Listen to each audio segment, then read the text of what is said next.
When we left the kids, they'd close... Wait, what accent am I doing? They closed the portal to the upside down. But... The mind flayer was still looming over Hawkins. Or under! English. Hey everybody, welcome to Watch Mojo. I am Phoebe, this is Nick, and today we're doing something a little different. So as you know, every month Watch Mojo does a series called Top 10 Things Coming and Leaving Netflix. So we have taken it upon ourselves to choose 5 properties that are coming to Netflix in July that we're super hyped about and just talk about them. Mm-hmm. So let's get started. Let's get started. First off, Inglourious Bastards coming to Netflix July 22nd. I think everyone has a favorite Tarantino film. Personally, this is definitely mine. Me too. I like war films. I like alternate history. There's a lot of alternate history stuff that's been done around World War II, like The Man in the High Castle. Yeah. But this is definitely the most action-packed and satisfying, in my opinion. And it has Brad Pitt. Everyone loves Brad Pitt. Everybody loves Brad Pitt. Exactly. And this is also the movie that kind of launched Christoph Waltz into stardom. And he is my favorite actor. And it's also kind of an interesting time for them to be putting it on Netflix. And why is that? Right, because Tarantino's new movie, Once Upon a Time in Hollywood, comes out 4 days later, July 26th. So we're getting a little Tarantino hype before his big, and is it his Which 8th? also stars Brad Pitt, by the way. Oh yeah, along with well Leonardo Brad Pitt is in DiCaprio. like all of his movies, right? He loves Brad Pitt and Leonardo DiCaprio. Grazie.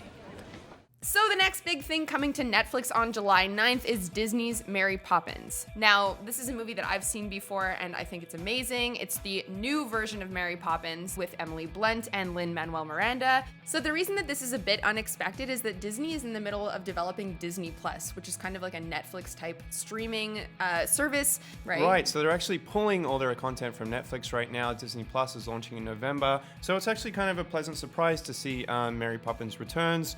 Along with also The Princess and the Frog is also coming in July. In Canada, we have Spider-Man Homecoming as well. Yeah, which is still technically a Sony property, if I'm not mistaken, but Marvel is owned by Disney, so there's kind of a gray area there. Yeah, so maybe we should thank our lucky stars that we have any Disney content Yeah, still on because Netflix. I mean, like Jessica Jones was canceled. It's in its final season. Luke Cage was canceled. The Punisher was canceled. Those are like 3 really big shows that people really like. So there wasn't really any other reason for them to be canceled except for them to move to a new home on Disney Plus. So happy to see Mary Poppins coming, and you guys should check it out if you haven't yet because it's a lot of fun. There's a lot of great musical numbers if that's something that you're into. There's so much in store inside the door of 17 Cherry Tree Lane. Now, also coming July 26th is the 7th and final season of Orange is the New Black. Which was one of Netflix's first original TV series, right? It's been going for a long time. It's really popular, especially now in the contemporary media landscape. It's very diverse. There's a lot of different storylines going on. So this is kind of the culmination of many, many years of story. And last season when we left off, Piper has gotten out of prison, so I'm excited to see how the dynamic of the show changes. Yeah, we also never found out what Tasty's actual sentence was, how many years she got. Is it possible that she got sentenced to death for murder? We don't really know, so we have to find out. Very exciting, lots of unanswered questions. I think a lot of people are looking forward to this, so that is coming. What's the date, Nick? July 26th. July 26th. The animals, track till the cage is full. Very unexpectedly, Queer Eye is coming back for season 4 on July 19th.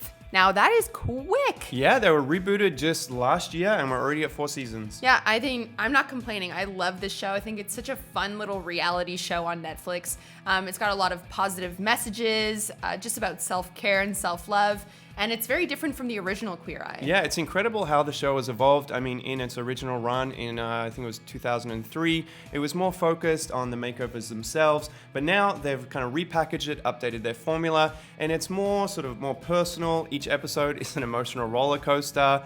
And I guess that's how they've managed to keep it relevant. Yeah, they've sort of shifted their focus from the physicality of it all to the emotional and the interior, which is something that I think everybody can relate to. And this is so exciting. I can't wait to binge it. Last season, I binged in one night. That's making me cry. Now, before moving on, a shout out to Cloverfield as an honorable mention. It's hitting Netflix July 1st. It's a cult classic directed by Matt Reeves, who also is directing the upcoming Batman movie, by the way, coming out in 2021. Now, before we get to our number 1 most exciting pick, let's have a moment of silence for the films that will be leaving us in July.